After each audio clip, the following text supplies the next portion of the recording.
সমুদ্রের তীর ঘেঁষে এগিয়েছে মেরিন ড্রাইভ সড়ক। সেই পথে সবুজ শোভাযাত্রায় ৩০ জন সাইক্লিস্ট ধনধান্যে পুষ্পে ভরা গৌরী সবুজ বসুন্ধরা এই স্লোগানে এগিয়ে গেল। জলবায়ু পরিবর্তন রোধে সচেতনতামূলক কার্যক্রম হিসেবে মানুষের জন্য ফাউন্ডেশন ও ভ্রমণকন্যা ট্রাভেল এজেন্সির যৌথ উদ্যোগে এই সবুজ শোভাযাত্রা র্যালি অনুষ্ঠিত হয় ২৩ এপ্রিল। শোভাযাত্রায় আসা অতিথিরা বলেন, সারা দেশে চলমান তাপপ্রবাহ ও জলবায়ু পরিবর্তনের ফলে পরিবেশ বিপর্যস্ত হচ্ছে। সমুদ্র শহরে এমন উদ্যোগে আনন্দিত তারা। জলবায়ু পরিবর্তনের একটা ব্যাপক ধরনের প্রভাবের মধ্যে পৃথিবী পড়ে গেছি আমরা। আমাদের আসলে এই ধরনের বিভিন্ন অনুষ্ঠানের মধ্য দিয়ে, বিভিন্ন ইভেন্টের মধ্য দিয়ে সাধারণ মানুষকে আসলে আমাদেরকে সচেতন করতে হবে।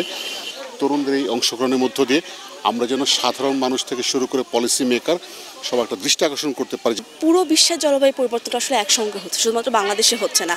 তো পুরো বিশ্বের ভেতরে পুরো বাংলাদেশের মানুষেরা মিলে মাত্র 0.04% কার্বন এমিশন করে। তো এখানেই বুঝতে পারছেন আমাদের দায়ীটা কতটুকু, কিন্তু সাফারার হচ্ছি আমরা। তো এখান থেকে আমার মনে হয় যে আমরা যদিও দায়ী না, কিন্তু আমরা ভুক্তভোগী। সেই জায়গাটা থেকে আমাদের আসলে আরও বেশি করে কাজ করা দরকার।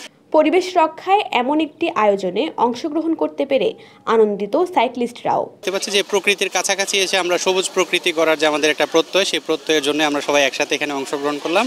এবং আমাদের অংশগ্রহণের উদ্দেশ্যটাই কিন্তু যে সার্বিকভাবে একটা মেসেজ ডেলিভারি করা, যাতে করে সবাই প্রকৃতির ব্যাপারে যত্নবান হয়। আমরা এই জন্য অংশগ্রহণ করতে পারে আমার অনেক আনন্দ লাগতেছে। এই ফিলিংসটা অনেক আনন্দের, বলার মতো না।